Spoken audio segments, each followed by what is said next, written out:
When my husband told me, "I invited my ex to your brother's wedding, she's basically family. If you trust me, you'll get it," I smiled and said, "Of course I do."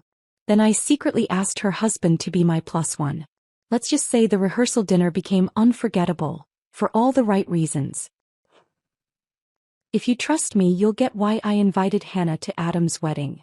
Elijah announced this at Sunday dinner, right between my mother passing the roasted potatoes and my father pouring his third glass of wine. My brother Adam's fork stopped halfway to his mouth. My future sister-in-law, Claire, kicked me under the table. "Hannah, your ex-girlfriend?" Adam asked slowly. "To my wedding? The one I'm having next month. She's basically family," Elijah explained to my stunned parents, sawing through his chicken like he hadn't just hijacked their dining room.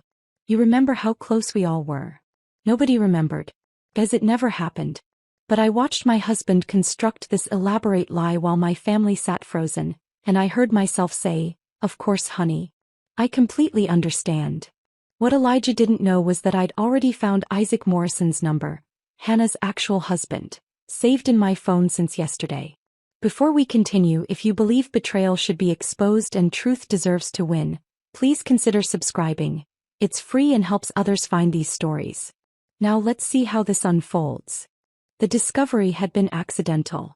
Saturday morning, I'd been looking for a yoga studio in Tribeca when Hannah Morrison's Instagram popped up in my suggestions. Same Hannah. Elijah's ex who'd supposedly moved to Seattle 3 years ago for some tech startup opportunity. Except her recent posts were all tagged in Manhattan. Brunches in Soho. Morning runs in Central Park. And a wedding photo from 2 years ago with a man named Isaac Morrison, real estate developer, with the caption, "2 years with my forever." My mother recovered first, though her smile looked painted on. "Hannah, I'm not sure I remember." "Of course you do," Elijah interrupted, reaching for more green beans. "She helped organize your charity auction that time. The one for the library." My mother had never organized a charity auction. She volunteered at the library's book sales, sure, but nothing fancy enough to need organizing. Yet she nodded slowly, confused but too polite to contradict him in front of everyone. "Such a sweet girl," Elijah continued, building his fiction brick by brick. "She's been dying to see everyone again. Since she's back in town for business, the timing is perfect." Claire squeezed my knee harder under the table. She'd been my friend before dating Adam, knew our entire history. She knew Hannah had been gone from Elijah's life long before he met me. The relationship that had supposedly been ancient history, barely worth mentioning during our early dating days. My father cleared his throat. "Well, if she's important to you both."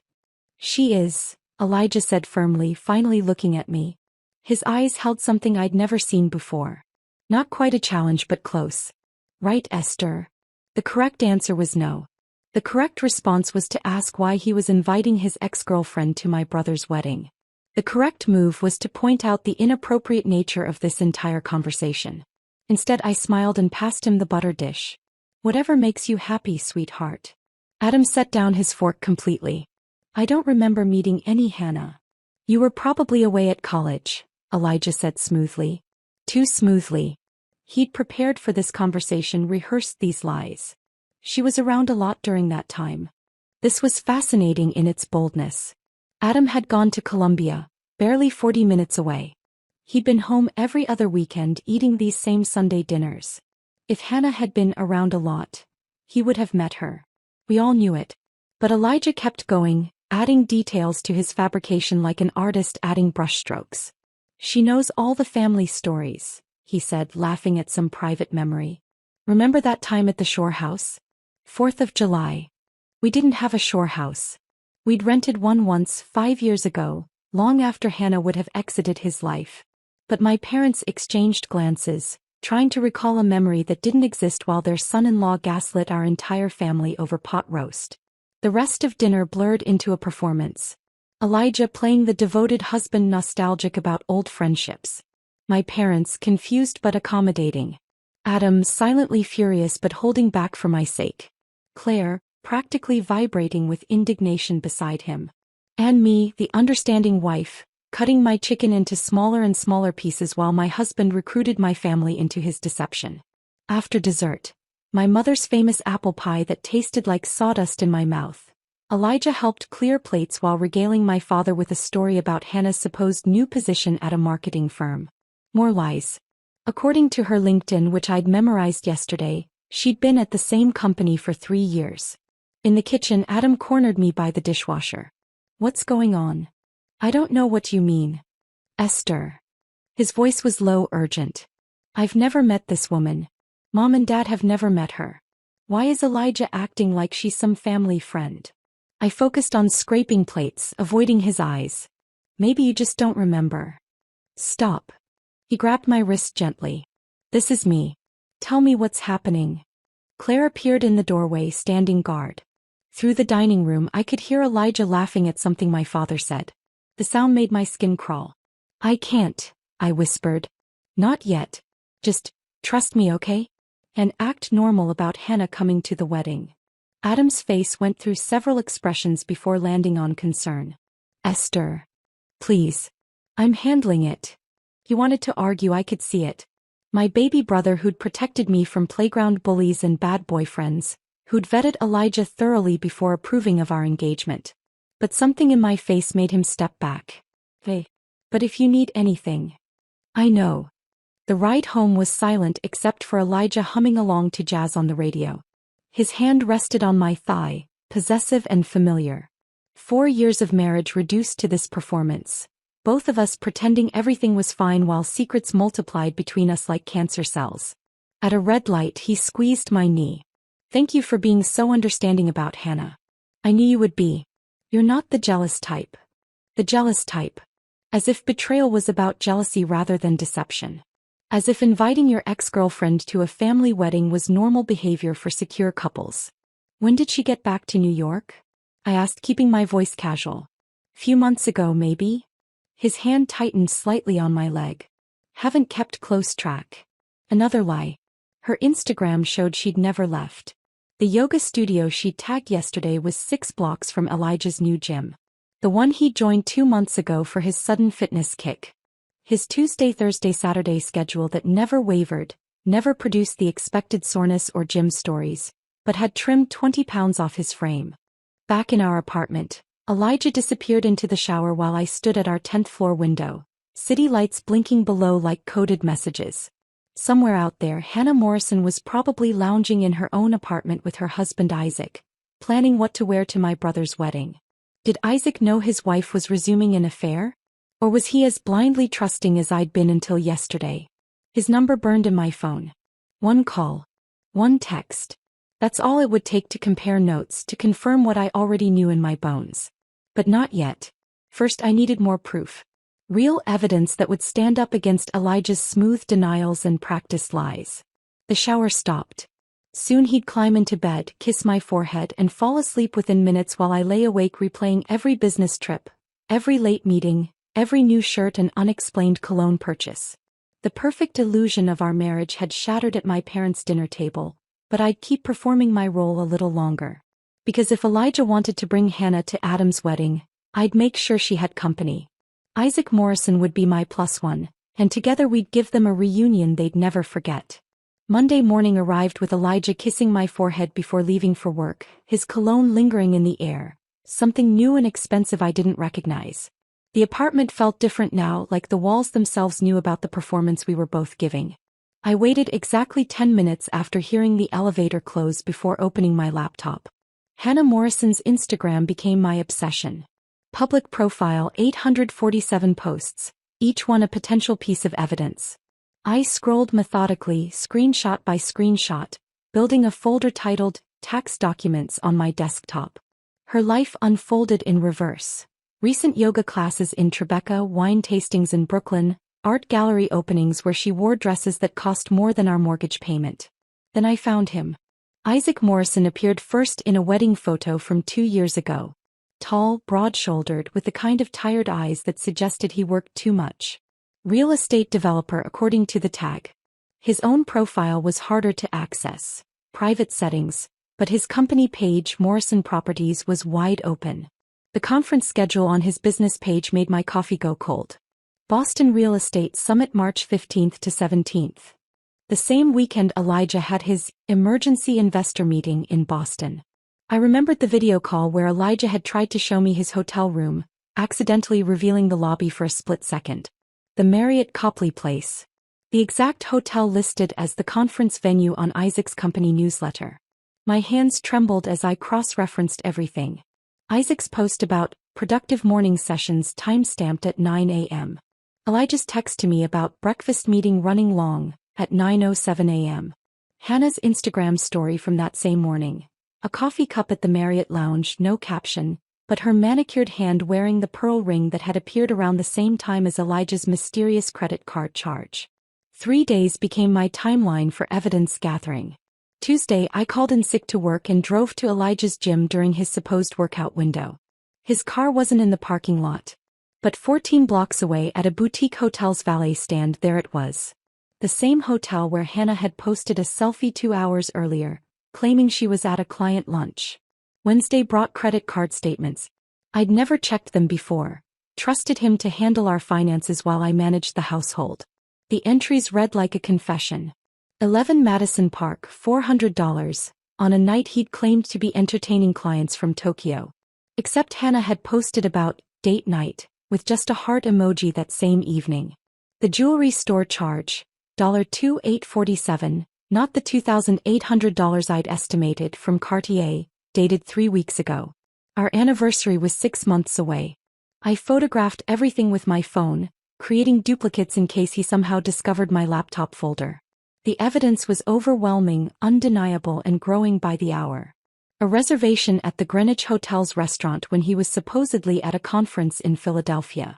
Theater tickets purchased for a Wednesday matinee when he texted me about back-to-back meetings. A lingerie store charge that certainly hadn't produced anything in my drawer. The most damning discovery came from their synchronized mistakes. Hannah's spa weekend in the Hamptons matched Elijah's golf trip with clients. But the weather that weekend had been torrential rain. No golf course would have been open. Isaac had posted about being in Chicago for a property viewing. For people, 2 affairs, one massive web of lies that they'd maintained for God knows how long. Thursday evening shattered any remaining doubt. Adam called while I was staring at spreadsheets of evidence, his voice tight with confusion. Esther, what's going on with Elijah? He's called me 3 times about the seating chart. I closed my laptop, pressing the phone closer to my ear. What about it? He keeps insisting Hannah needs a table with a good view of the ceremony.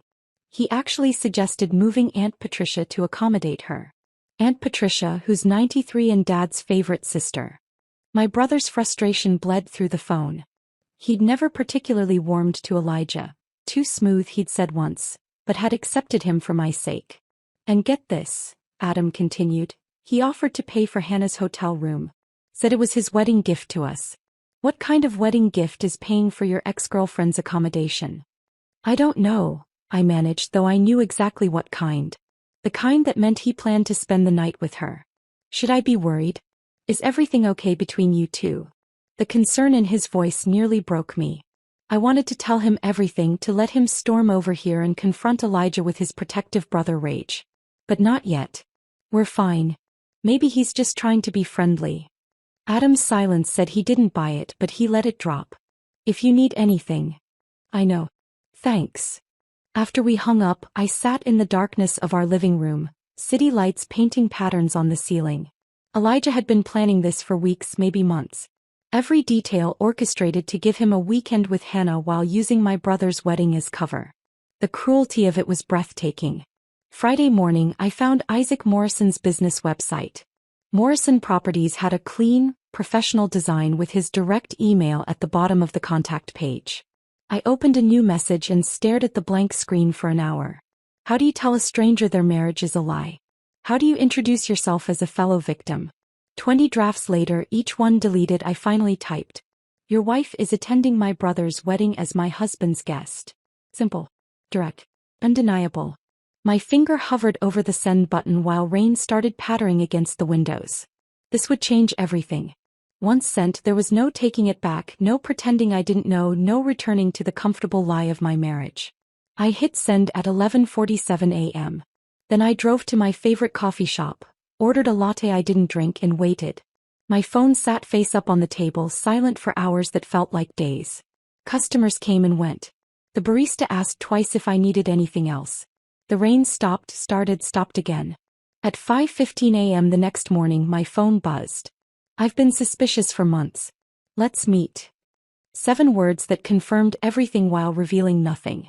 Isaac Morrison knew. Or at least suspected. We were 2 strangers about to unite over the betrayal of the people we'd promised to love forever. I typed back, Financial District Starbucks. Monday 10 a.m. His response was immediate, I'll bring proof. Proof. As if my folder of screenshots and receipts wasn't enough. As if we needed more evidence that our spouses were liars who'd turned our marriages into elaborate theaters while they played out their rekindled romance. The weekend crawled by with excruciating slowness. Elijah attended a Saturday client golf outing that lasted 9 hours, returning home with dry clothes despite the afternoon thunderstorm.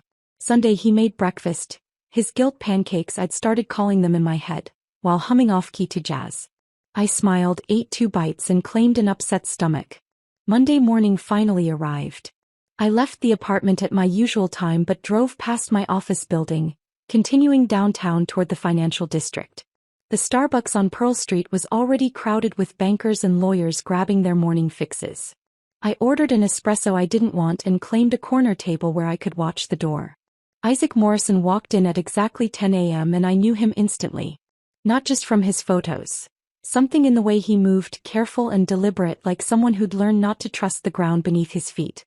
He spotted me immediately, probably recognizing the same shell-shocked look in my eyes. Esther. His voice was deeper than I'd expected, rougher around the edges. I nodded, gesturing to the chair across from me. He sat down heavily, pulling a manila envelope from his messenger bag before even ordering coffee. I brought receipts, he said without preamble. 6 months' worth. He slid papers across the table. Credit card statements with highlighted charges, hotel bills, restaurant receipts. My hands shook slightly as I picked up the first one. The Ritz-Carlton Miami Valentine's Day weekend.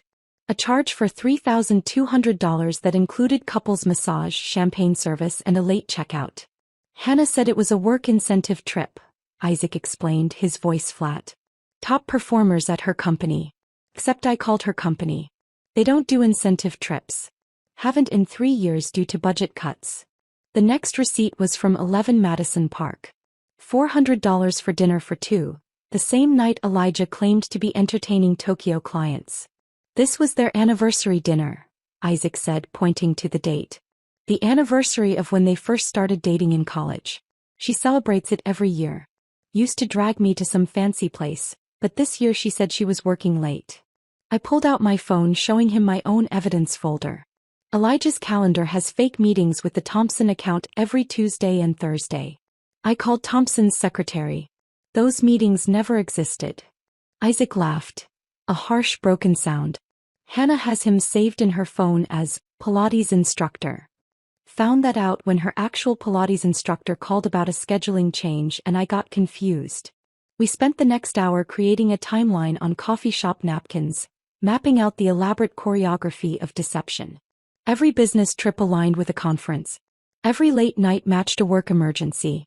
Every weekend apart had been carefully orchestrated. Miami conference, I wrote, drawing an arrow to Isaac's cruise receipt. Boston summit, he added, connecting it to my hotel charge. Golf weekend, I scribbled, linking it to Hannah's spa retreat Instagram posts. The pattern was so clear, so obvious once we laid it out. They'd been carrying on for at least 6 months, possibly longer. The recent intensity, Elijah's new clothes, Hannah's jewelry, suggested things were escalating. The wedding, Isaac said suddenly, staring at our makeshift timeline. Your brother's wedding. They're planning something. I nodded, sipping espresso that had gone cold. Elijah's been obsessing over the seating arrangements. Wants Hannah at the family table with the best view. Hannah bought a dress. $3,000 from Bergdorf's. Told me it was for her company gala, but I checked. There's no gala scheduled. We sat in silence for a moment, surrounded by the morning rush of the financial district, 2 strangers united by the implosion of our marriages. What do you want to do? Isaac asked finally. What do you mean? We could confront them privately. Pack their stuff, change the locks, serve papers. Clean and simple. I thought about it. The civilized route. The mature response. The path that would minimize drama and preserve dignity. Then I remembered Elijah at my parents' dinner table, lying to my family's faces, recruiting them into his deception. Or, I prompted. Isaac leaned back, a ghost of a smile crossing his face. Or we could give them exactly what they want. A wedding together. Just not the way they planned it. You mean? I come as your plus one. You're already invited, obviously. They walk in expecting their secret rendezvous and instead find us together. Public accountability. No room for denial or gaslighting. The idea was insane. Petty. Potentially explosive. It was also perfect. They'd be completely blindsided, I said slowly, warming to the concept. In front of your entire family. Their lies exposed with witnesses. We ordered another round of coffee. Real coffee this time, not props for our heavy conversation, and refined the plan. Isaac would arrive separately after Elijah and Hannah were already there. We'd time it perfectly for maximum impact. No violence, no screaming, just the quiet devastation of truth delivered in evening wear. Are you sure about this? Isaac asked as we prepared to leave. Once we do this, there's no going back. Our marriages are over. They're already over, I replied, surprised by my own certainty. We're just the last to know. That evening I sat in my car outside our apartment building for a full hour. Through the 10th floor windows I could see shadows moving. Elijah home from work, probably making dinner, playing the devoted husband while texting Hannah about their upcoming weekend. My phone rang. I'm sitting outside my house, he said without greeting. Hannah's inside making dinner. Acting completely normal. Kissed me when I got home like she didn't spend Valentine's Day in Miami with your husband. Are we really doing this? I heard him exhale slowly. I keep thinking maybe I'm wrong. Maybe there's an explanation. Maybe we're misreading everything. The receipts don't lie, Isaac. No, he agreed quietly. They don't. We stayed on the phone, two people sitting in separate cars, watching the windows of our fraudulent lives, drawing strength from shared devastation. Living this lie is killing me, I admitted. Every morning I make his coffee and pretend I don't know. Every night I sleep next to him and wonder if he's dreaming about her. Last night Hannah told me she loved me, Isaac said. While wearing the earrings I now know he bought her. How do they compartmentalize like that? I don't know. I don't understand any of it. Me neither. He paused. But I'd rather burn it all down than keep pretending. Even if we end up alone? We're already alone, Esther. We're just sharing beds with strangers who happen to be lying to us. He was right. The loneliness of deception was worse than the prospect of actual solitude. At least alone I'd have my dignity, my truth, my self-respect. Saturday's rehearsal dinner, I said. Lou Bernardine at 7. I'll be there at 7:30. Give them time to get comfortable. Isaac, what if we're making a huge mistake? His laugh was soft, almost gentle. Then at least it'll be our mistake, not theirs. After we hung up, I sat for another moment watching Elijah's shadow pass by the window. In 5 days everything would change. The comfortable lie would shatter, replaced by whatever came after truth. It was terrifying. It was necessary. It was time.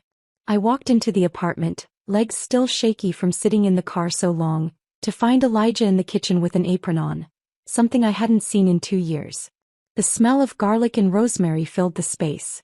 He was making chicken piccata, my favorite, the dish he'd cooked on our third date when I knew I was falling for him. Perfect timing, he said, not looking up from the pan. Dinner's almost ready. Open that Pinot Grigio in the fridge. Tuesday. 5 days until the rehearsal dinner, and suddenly my husband had transformed into a character from a romantic movie. I uncorked the wine with steady hands, though inside I was screaming. This was guilt cooking. Every herb, every perfectly placed caper was an attempt to balance some internal scale. What's the occasion? I asked, handing him a glass. Does there have to be an occasion to cook for my beautiful wife? The word, beautiful, stuck in my throat. He hadn't called me that in months. Now, with Hannah's arrival imminent, I was suddenly visible again. Wednesday brought flowers. Not just any flowers. Peonies. Soft pink peonies from the expensive florist on Madison Avenue, the kind that cost $30 per stem. He'd forgotten my birthday last year, but now, 3 days before he planned to spend a wedding weekend with his ex, He remembered my favorite flower. Saw them and thought of you, he said, kissing my cheek while I arranged them in water. His lips felt like a brand, marking me as the fool who didn't know. That afternoon while he was at his supposed gym session, I went shopping. Not browsing, hunting. I needed armor for Saturday night, something that would make me feel powerful when my world exploded. The third store had it. An emerald green dress that hugged without clinging, sophisticated with an edge of danger. The color matched the earrings Elijah had given me on our first anniversary, back when his gifts were still for me. The saleswoman held up a mirror as I turned. Special occasion? You could say that. A funeral of sorts. She laughed, thinking I was joking. I bought the dress and shoes to match, heels high enough to look him in the eye when everything fell apart. Thursday, Elijah offered a foot massage after dinner. He pulled my feet into his lap while we watched TV, his thumbs working the arches with practiced pressure. His phone buzzed every few minutes on the side table. Each time his hands would pause, his eyes would flick to the screen, but he didn't pick it up.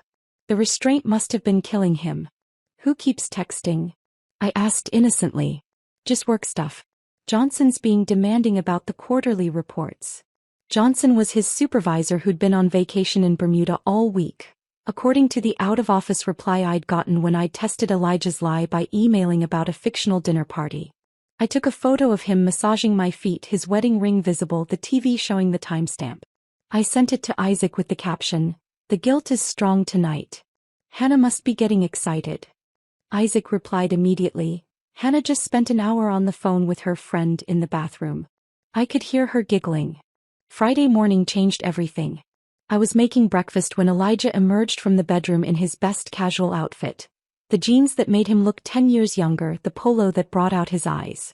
"I'm picking up Hannah from the airport this afternoon," he announced, pouring coffee like this was normal conversation. "Her flight gets in at 3. It's on my way from the office." The airport was 40 minutes in the opposite direction from his office. "That's nice of you," I managed, flipping pancakes I wouldn't eat. "Well, she doesn't know the city anymore." Another lie. According to her Instagram, she'd been at a wine bar in Soho just last night. "I'll probably show her around a bit, help her get settled at her hotel." "Which hotel?" "The Marriott in Times Square." I nodded, knowing Isaac had already confirmed she'd booked a room at the St. Regis, where Elijah coincidentally had a mysterious charge on our credit card. He spent 20 minutes styling his hair, something he hadn't done since our dating days. Applied cologne in 3 places, wrists, neck and chest. I watched from the doorway as he checked himself in the mirror, adjusting and readjusting his collar. "You look nice," I said. He startled, not having noticed me watching. "Just want to look presentable for the wedding weekend." "It's Friday. The wedding's tomorrow." "Right, but there's the welcome drinks tonight." There were no welcome drinks. Adam and Claire were having a quiet family dinner. After he left, I photographed his cologne collection, 3 new bottles in the past 2 months. Documented the receipt for a haircut at a salon that cost $150. Found the shopping bag from Nordstrom hidden in his closet with tags for clothes he hadn't worn yet, saving them for tomorrow. I met Isaac at a park in Battery City at noon. He looked exhausted, wearing sunglasses despite the overcast sky. "Hannah asked me to help her pack last night," he said without preamble. "Wanted my opinion on outfits. She tried on the Versace dress and asked if it made her look fat. The dress she bought to seduce your husband, and she wanted my opinion. Elijah ironed 5 shirts this morning. Then chose the one that Hannah complimented once 3 months ago on his Instagram. We sat on a bench watching tourists take photos, both of us living in houses that had become crime scenes. "Are we ready for tomorrow?" Isaac asked. "My dress is hanging in the guest room closet. Shoes are polished. I have our story straight. We met through professional networking when you were looking for office space near my company. Hannah mentioned the rehearsal dinner 12 times yesterday. She's been dieting for 3 weeks for this. Elijah got a teeth whitening treatment on Monday." We looked at each other and laughed. Not happy laughter, but the kind that comes when crying would take too much energy. 7:30 tomorrow, Isaac confirmed, checking his watch. "I'll wait in the lobby until I see them go in, then give it 5 minutes. They'll be at the family table near the front. My parents insist on being close to the podium for speeches. Perfect view for everyone to see their faces when I walk in." We shook hands, formal like business partners closing a deal. In a way we were. A deal to end the charade, to stop pretending we didn't know our spouses were liars who'd turned our marriages into theater. Isaac. I called as he started to walk away. What if they try to explain? What if they have some story that makes sense? He turned back, removing his sunglasses so I could see his eyes. Tired, sad, but absolutely certain. There's no story that explains 6 months of receipts, Esther. No explanation that justifies the lies, the planning, the calculated deception. They made their choice every single day for months. Tomorrow we're just showing them we know. He was right. Tomorrow would be devastating, but it would also be honest. For the first time in months, maybe years, everyone would see the truth. Saturday arrived with the kind of bright, cloudless sky that seemed to mock the storm brewing inside me. The Waldorf Astoria lobby buzzed with wedding guests, and I stood near the check-in desk watching relatives arrive, each one requiring a performance of normalcy I wasn't sure I could maintain. Esther, darling. Aunt Margaret swooped in, her pearls catching the chandelier light. Where's that handsome husband of yours? Getting someone from the airport, I said, accepting her powdered cheek kiss. An old friend. Elijah appeared moments later, his hand finding the small of my back with practiced intimacy. The touch burned through my dress fabric. He'd changed into his new suit, the Tom Ford he'd hidden in the closet, and his teeth were blindingly white when he smiled at my aunt. Margaret, you look 20 years younger, he charmed, and she actually giggled. This was Elijah at his best, deploying compliments like currency, purchasing goodwill he'd soon need. His phone vibrated against my hip where he kept it in his pocket. He didn't check it, but his fingers tightened slightly on my waist. Hannah texting probably. Confirming their plans while he stood here playing devoted husband. Such a lovely hotel, Aunt Margaret continued. Perfect for Adam's big day. Speaking of which, where is your brother? Probably having a nervous breakdown, I said, watching Elijah's jaw tense. He hated when I mentioned Adam's anxiety about the wedding details. It reminded him that this was my brother's day, not his romantic rendezvous. More relatives arrived in waves. Cousins from Boston, my father's business partner, Claire's extended family from Connecticut. Elijah worked the room like a politician, shaking hands and remembering names while checking his phone every time he thought I wasn't looking. His tie had been adjusted so many times that the knot was starting to look crooked. My mother appeared at my elbow during a lull, elegant in her pearl gray dress. Elijah seems nervous, she observed, watching him laugh too loudly at my uncle's golf joke. Is everything all right? He's just excited about the wedding, I said, the truth burning my tongue. He keeps asking about the seating arrangements. Wanted to make sure someone named Hannah has a good view. Do we know a Hannah? Before I could answer, Adam materialized in the corridor, still in jeans and a t-shirt despite the rehearsal dinner being hours away. He grabbed my arm, steering me toward a quiet alcove near the elevators. We need to talk, he said, his voice tight. Elijah just cornered me again. He's obsessed with this Hannah person. Offered me $500 to move her to the main family table. $500. Cash. Had it ready in an envelope. What the hell is going on, Esther? I looked at my baby brother, 6'2" now, but still the kid who'd defended me from playground bullies. His wedding day was tomorrow, and here was my husband trying to hijack it for his affair. Trust me, I said, squeezing his hand. Please. Just get through tonight and I promise everything will make sense. Esther. It'll be a story you'll tell your grandchildren. The most memorable rehearsal dinner in family history. He searched my face, seeing something there that made him step back. You're scaring me a little. Good. Hold on to that feeling. You'll need it later. Claire appeared, radiant in a sundress, looping her arm through Adam's. Everything okay? Family drama, Adam muttered. The usual. She looked at me with those sharp eyes that missed nothing. If you need backup. I might, I admitted. Just be ready around 7:30. Back in my hotel room at 5 p.m., I stood before the mirror in my underwear, the emerald dress hanging on the bathroom door like a promise. My phone buzzed. A text from Sarah, my best friend who'd been my lifeline through this week of insanity. You've got this, she wrote. Channel your inner goddess. Destroy them with elegance. The makeup went on like war paint. Foundation smooth as armor, eyeliner sharp as weapons. My hand stayed steady despite the earthquake in my chest. This was happening. In 2 hours the lie would die and whatever came after would at least be real. At 6:45 I zipped up the dress, the emerald fabric transforming me into someone I barely recognized. Someone powerful, dangerous, ready. My phone lit up with Isaac's message. In position in the lobby. Hannah just posted an Instagram story from her Uber. She's wearing the Versace.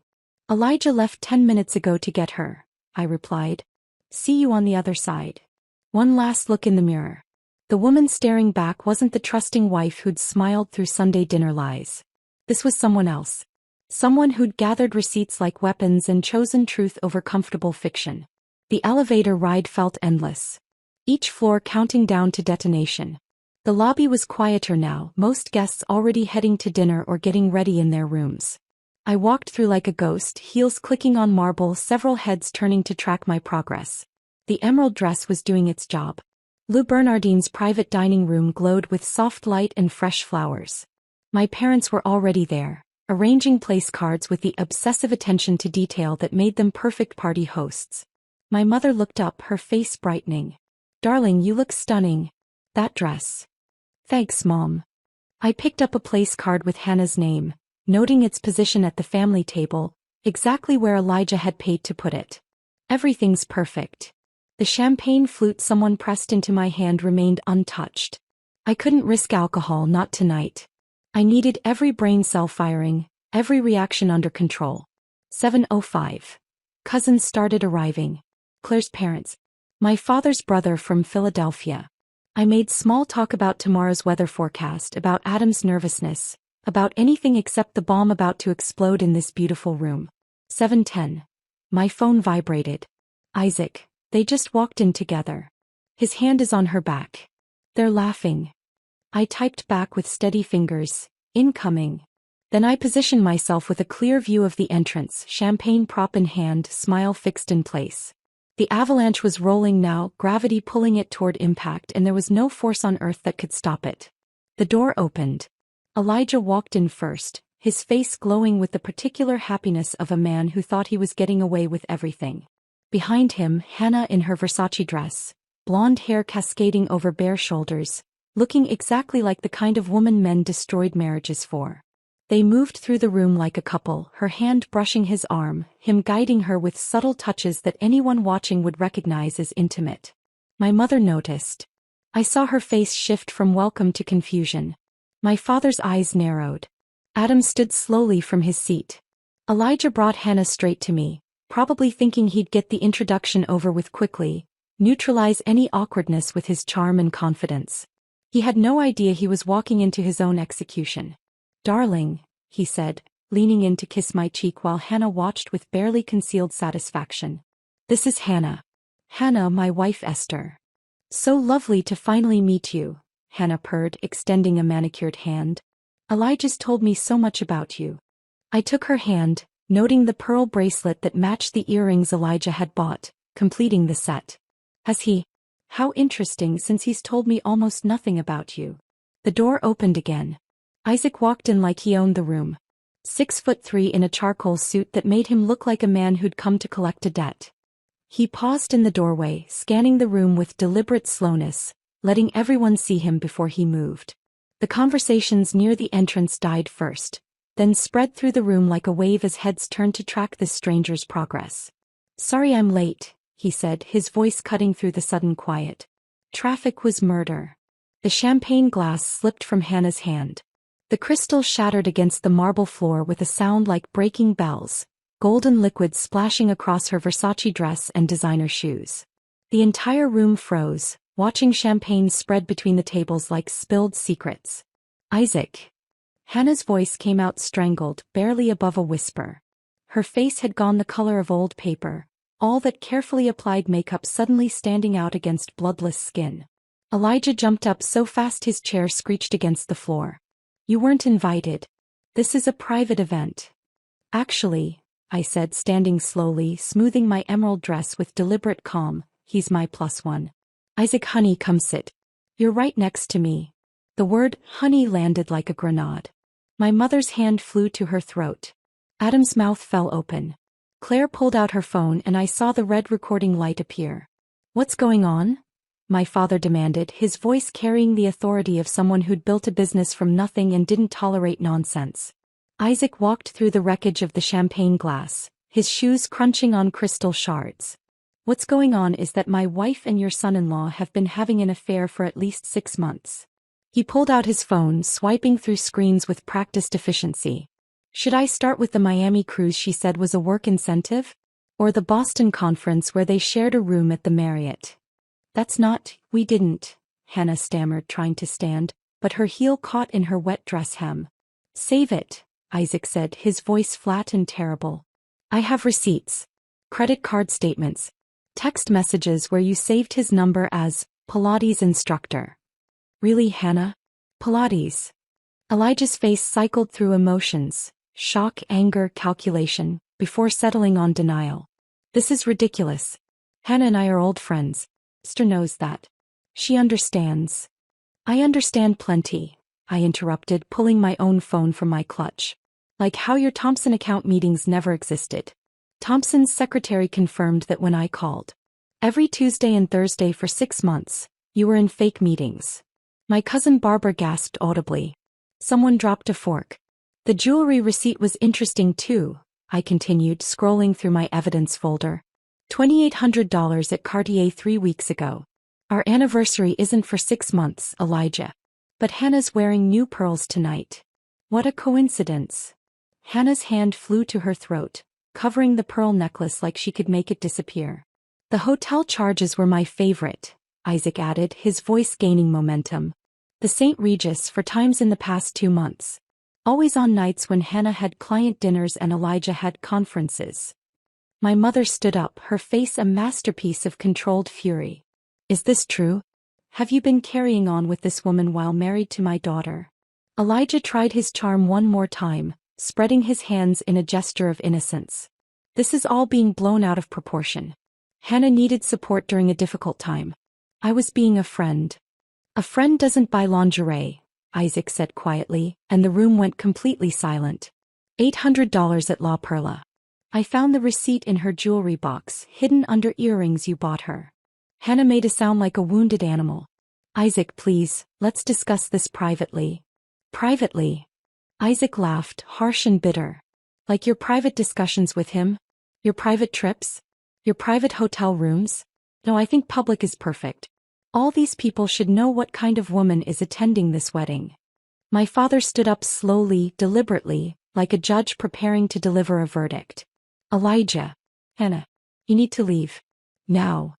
But, Elijah started. Now. My father's voice brooked no argument.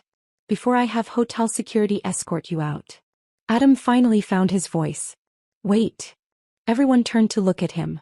Esther, did you know? Did you plan this? I met my brother's eyes across the room. I found out 2 weeks ago. Isaac and I compared notes. We decided if they wanted to attend a wedding together so badly, they should get their wish. Just not the way they planned. The room erupted. Aunts whispered furiously to uncles. Cousins stared with naked fascination. Claire's mother covered her mouth in shock while her father shook his head in disgust. But my mother, my proper etiquette-obsessed mother, started laughing. Not hysterical laughter but deep, genuine appreciation. That's my daughter, she said, raising her champagne glass to me. That's my brilliant daughter.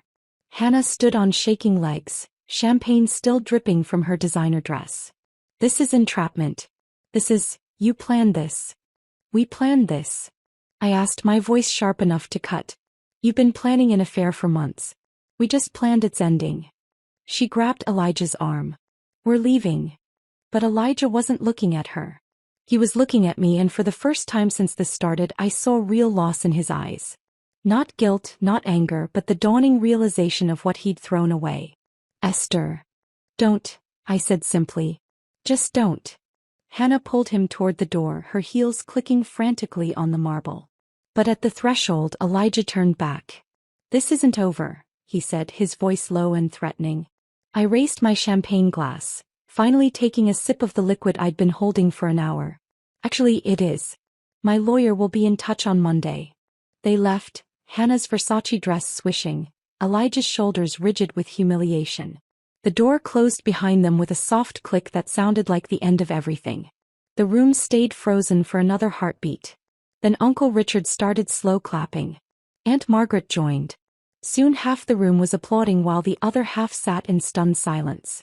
Isaac walked over to me, extending his hand formally. "Thank you for inviting me. This was therapeutic." I shook his hand, feeling the tremor in both our grips. "Thank you for coming. For being brave enough to do this." "They chose this," he said quietly so only I could hear. "Every day for months they chose this. We just chose to stop pretending we didn't know." A waiter appeared with a broom, sweeping up the shattered champagne glass. The metaphor was almost too perfect, cleaning up the glittering mess of our marriages, piece by broken piece. Adam stood and raised his glass. "Well, this is definitely going to be a wedding weekend nobody forgets." Nervous laughter rippled through the room. People started moving again, conversations resuming in hushed tones. The rehearsal dinner would continue, but everything had changed. The comfortable lies were dead, replaced by uncomfortable truth. My father appeared at my elbow, his hand gentle on my shoulder. "Are you all right?" I considered the question. My marriage was over. My husband had just been exposed as a liar and a cheat in front of my entire family. Tomorrow was my brother's wedding, and I'd turned the rehearsal dinner into a soap opera. "I will be," I said, and for the first time in weeks I actually believed it. The waiter approached tentatively with our entrees, looking like someone defusing a bomb. "Should I serve the main course?" My mother, ever the hostess even in chaos, straightened her shoulders. "Yes, please. We're still celebrating my son's wedding tomorrow." Isaac and I ended up seated together at the family table, the empty chairs where Elijah and Hannah should have been gaping like missing teeth. My Aunt Barbara leaned across, patting my hand with her paper-soft fingers. "I never liked him," she whispered conspiratorially. "Too much cologne. Men who wear that much cologne are hiding something." Uncle Richard raised his whiskey. "To unexpected entertainment and family members with backbone." The toast rippled through the room, glasses lifting with varying degrees of enthusiasm. Some relatives looked scandalized, others thrilled by the drama. My grandmother, 91 and sharp as a blade, cackled from her wheelchair. "Best rehearsal dinner I've been to in 70 years, she announced. "Better than my nephew's when the bride's father punched the groom." Adam stood up, tapping his knife against his glass.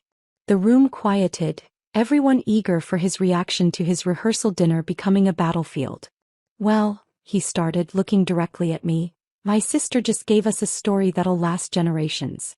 My kids will hear about Aunt Esther's legendary rehearsal dinner takedown.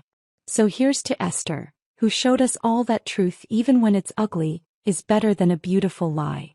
The applause was genuine this time. Claire blew me a kiss from across the table. My father reached over, squeezing my shoulder with his calloused hand, a wordless message of support that meant more than any speech. Isaac picked at his salmon, looking shell-shocked now that the adrenaline was fading. "Did we really just do that?" "We did. My wife of 3 years just ran out covered in champagne with her affair partner.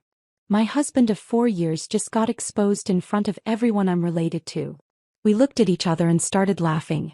Not happy laughter, but the kind that comes when crying would take energy we didn't have. The rest of dinner passed in a blur of careful conversation. Everyone avoided mentioning Elijah or Hannah, talking instead about tomorrow's weather forecast, the beautiful flower arrangements, anything safe. Isaac and I ate in companionable silence, two shipwreck survivors sharing a life raft. At 10 o'clock, as guests began leaving, my father pulled me aside. "I'm proud of you," he said quietly. "That took courage. And don't worry about lawyers, I'll cover whatever you need." Sunday dawned bright and perfect, the kind of September day that made you believe in fresh starts. I stood in my bridesmaid dress, soft lavender that Claire had chosen months ago, watching her and Adam exchange vows in the hotel garden. No empty chairs, no unwanted guests, just two people promising to love each other honestly. When it came time for readings, I approached the microphone with Mary Oliver's poem about resilience. My voice stayed steady through. "Tell me, what is it you plan to do with your one wild and precious life?" But several guests dabbed at their eyes, understanding the subtext.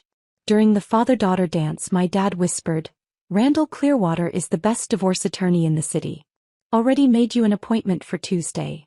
"Dad." No arguments. That man humiliated you publicly. We're going to make sure he pays appropriately. The bouquet toss came after dinner. Claire aimed directly at me, we both knew it, and I caught it reflexively. The crowd cheered, but I immediately handed it to my 16-year-old cousin Emma. Your turn for fairy tales, I told her. I'm taking a break from wedding traditions. Everyone laughed, but knowingly. The story had already spread through the reception like wildfire. Elijah's absence was explained in whispers, each retelling adding new details, some true, some embellished. My phone started buzzing during the cake cutting. I'd forgotten I'd turned it back on. 27 messages, mostly from numbers I didn't recognize. Then I saw Hannah's Instagram post, shared by a mutual acquaintance. Sometimes you learn that people you trusted are toxic. When someone's ex-spouse can't let go and creates elaborate scenes to embarrass you, it shows their true character. Rising above the negativity and focusing on my truth. The audacity was breathtaking. She was trying to flip the narrative, paint herself as the victim of a jealous ex-spouse. The comments were initially supportive, friends who didn't know better offering heart emojis and sympathetic words. Then Isaac struck back. He posted a simple timeline on his Facebook, tagged enough mutual connections to ensure visibility. February 14th, Hannah at work retreat, / receipt from Miami Ritz-Carlton for two. March 15th to 17th. Hannah at conference / Boston hotel charges matching Elijah's stay. April 22nd. Hannah buying work clothes / lingerie store receipt for $800. May 10th. Hannah at client dinner / reservation for 2 at 11 Madison Park. He ended with, receipts don't lie. People do. Within an hour Hannah's post disappeared. The comments on Isaac's timeline exploded. Friends expressing shock, choosing sides, sharing their own suspicions. Someone from Hannah's company commented that there hadn't been a work retreat in February. Another mentioned seeing her at a restaurant with a man who wasn't Isaac. By Monday morning Elijah had texted 18 times. I didn't read them, just screenshot them for the lawyer. His sister called, then his mother, both leaving voicemails about working things out, and not throwing away a marriage over a misunderstanding. A misunderstanding.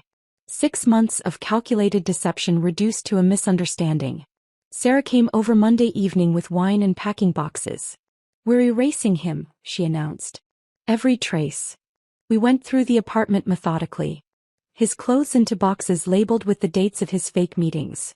Thompson account February 10th, golf weekend March 3rd. His toiletries, his books, his collection of vintage watches he'd spent our savings on.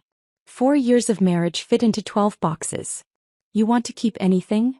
Sarah asked, holding up our wedding album. I took it, flipped through once. There we were, young and stupid and believing in forever, then handed it back. Ship it to his mother. She paid for the photographer. Tuesday brought lawyers, Wednesday brought apartment hunting, Thursday brought paperwork that made my marriage look like a business dissolution. Elijah had already moved to a studio in Queens, according to his attorney. Hannah's startup mysteriously lost 2 major investors who'd heard about the scandal through New York's impossibly small professional network. Friends crawled out of the woodwork with their suspicions. I always thought something was off, became the chorus. The way he looked at his phone. How he never included you in work events. That time I saw him at a restaurant when he said he was traveling. None of them had said anything before. Funny how clarity only comes after the explosion. 3 months passed in a blur of paperwork and empty evenings. Then Tuesday arrived with an innocuous manila envelope from Clearwater and Associates. The divorce papers finally ready for signatures. I sat at my kitchen table, my table now, not ours, and pulled out the Mount Blanc pen Elijah had given me for our 2nd anniversary. The irony wasn't lost on me as I signed my married name away with his gift. Each signature felt like shedding skin. Esther Blackwood dissolving back into Esther Carver. The woman I'd been before I'd believed in forever with someone who treated marriage like a convenience. I texted Isaac, papers signed. Meet for coffee. Pearl Street Starbucks in an hour. We need to celebrate. He was already there when I arrived, 2 lattes waiting. He looked different, lighter somehow, like gravity had loosened its grip. His wedding ring was gone, leaving a pale indent on his finger that would fade with time. To freedom, he said, raising his paper cup. To surviving, I countered. We clinked cups and laughed at the absurdity of toasting with coffee shop lattes to the end of our marriages. Did you hear about Elijah? Isaac asked, scrolling through his phone. LinkedIn says he's seeking new opportunities. Translation: fired. The partners at Elijah's firm had apparently taken a dim view of the scandal. Something about reputation and professional conduct. He'd updated his profile to consultant, which everyone knew meant unemployed with ego protection. Hannah's not doing much better, Isaac continued. Lost 3 major clients last month.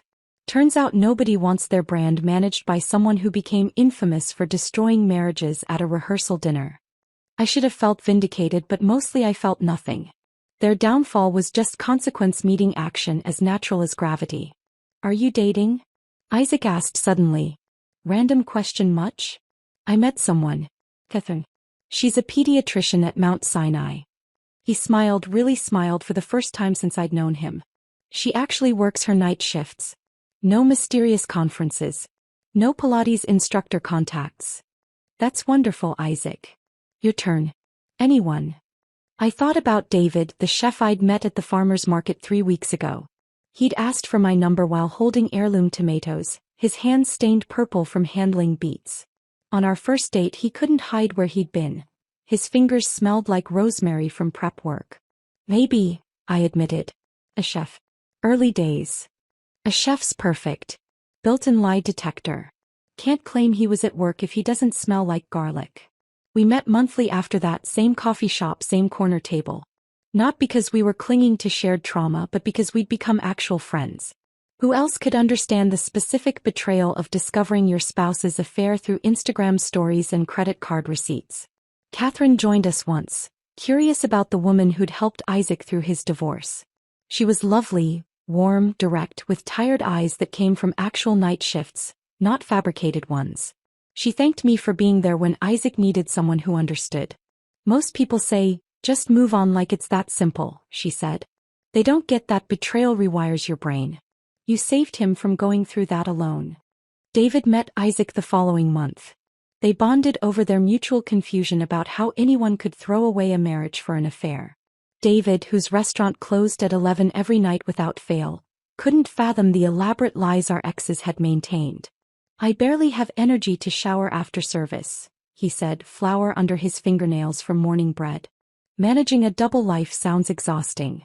6 months later, Adam and Claire's first anniversary arrived with a small party at my parents' house. The same dining room where Elijah had first announced Hannah's invitation, now filled with genuine laughter instead of lies. David brought dessert, individual chocolate soufflés he'd made that morning, each one perfect. He charmed my mother with stories about his grandmother's recipes, helped my father with the grill, and didn't check his phone once during dinner. The absence of deception was intoxicating. When Adam clinked his glass for speeches, he called me up first. My sister taught us something important at our rehearsal dinner, he said, grinning. She showed us that truth, even when it detonates like a bomb at a formal dinner, is better than living a lie. So here's my anniversary toast. May we all have the courage to trust with verification, love with respect, and if necessary, blow up a rehearsal dinner to save ourselves from beautiful deceptions. The room erupted in laughter and applause. Across the room I caught Isaac's eye. He was there with Catherine, both of them glowing with the simple happiness of honest love. We raised our glasses to each other, survivors acknowledging shared victory. During my speech I talked about trust being earned through consistent truth, not assumed through proximity. About how real love doesn't require secret meetings or saved contacts under fake names. How a marriage built on transparency might be less exciting than one built on deception, but it's also less likely to explode at a rehearsal dinner. Trust isn't blind faith, I concluded, looking at Adam and Claire. It's earned through 1,000 small truths.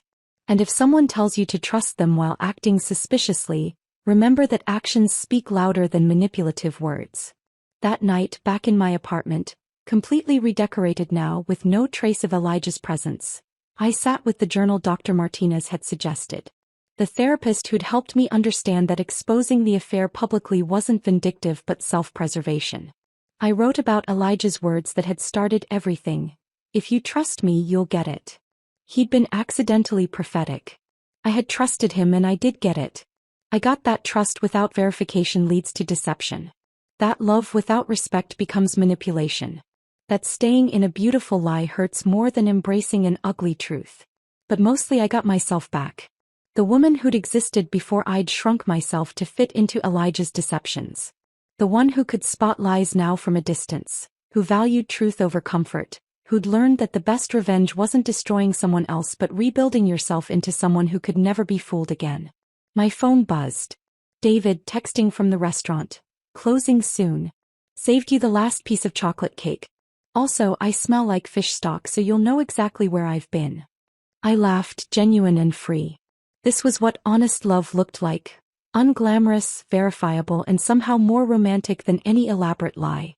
I closed the journal and looked out at the city lights, the same view that had witnessed my marriage's destruction. Tomorrow would bring new challenges, next month would test new boundaries, next year might bring entirely different struggles. But tonight I was free. Free from lies, free from manipulation, free from wondering where my husband really was. Free to trust again, but this time with my eyes wide open, knowing that real love never asks you to ignore obvious deception. The Mont Blanc pen sat on my coffee table, a reminder that sometimes the best gifts come from the worst people, and sometimes endings written with expensive pens lead to better beginnings written in simple truth. If this story of betrayal and brilliant revenge left you speechless, hit that like button right now. My favorite part was when Isaac walked into that rehearsal dinner and Hannah's champagne glass shattered on the floor. What was your favorite moment? Drop it in the comments below. Don't miss more jaw-dropping stories like this. Subscribe and hit that notification bell so you never miss an upload.